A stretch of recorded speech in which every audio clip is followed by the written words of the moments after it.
पर्वत जितना ऊंचा होता है वह शांत और स्वच्छ होता है, उसी प्रकार ऊंचे सोच वाले व्यक्ति का व्यक्तित्व भी ऊंचा होता है। सुनते हैं एक ऐसे ही व्यक्तित्व की कहानी। विक्रमादित्य प्रायः अपने देश की आंतरिक दशा जानने के लिए वेश बदलकर पैदल घूमने जाया करते थे।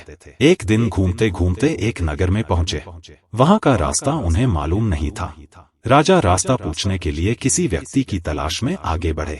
आगे उन्हें एक हवलदार सरकारी वर्दी पहने हुए दिखा। राजा ने उसके पास जाकर पूछा, महाशय अमुक स्थान जाने का रास्ता क्या है, कृपया बताइए। हवलदार ने अकड़ कर कहा, मूर्ख तू देखता नहीं, मैं हाकिम हूँ, मेरा काम रास्ता बताना नहीं है, चल हट किसी दूसरे से पूछ। राजा ने नम्रता से पूछा, महोदय यदि सरकारी आदमी भी किसी यात्री को रास्ता बता दे तो कोई हर्ज तो नहीं है? खैर मैं किसी दूसरे से पूछ लूंगा, पर इतना तो बता दीजिए कि आप किस पद पर काम करते हैं।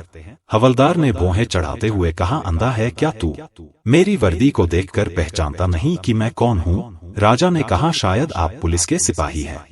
उसने कहा, नहीं, उससे ऊंचा। तब क्या नायक हैं? नहीं, उससे भी ऊंचा। अच्छा तो आप हवलदार हैं? हवलदार ने कहा, अब तू जान गया कि मैं कौन हूँ, पर यह तो बता इतनी पूछताछ करने का तेरा क्या मतलब और तू कौन है? राजा ने कहा, मैं भी सरकारी आदमी हूँ। सिपाही की ऐंठ कुछ कम हुई।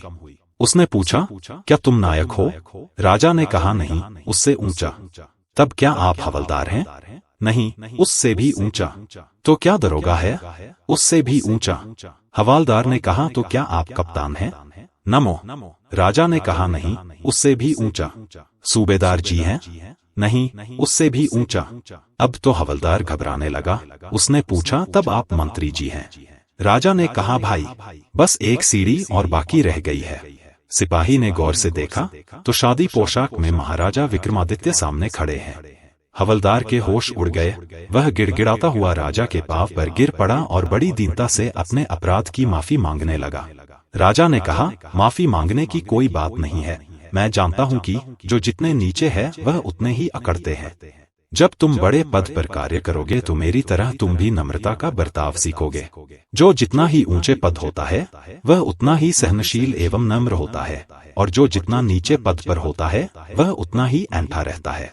अगर दुष्ट व्यक्ति के पास विद्या हो तो वह विवाद करता है, धन हो तो घमंड करता है, और यदि शक्ति हो तो दूसरों को परेशान करता है।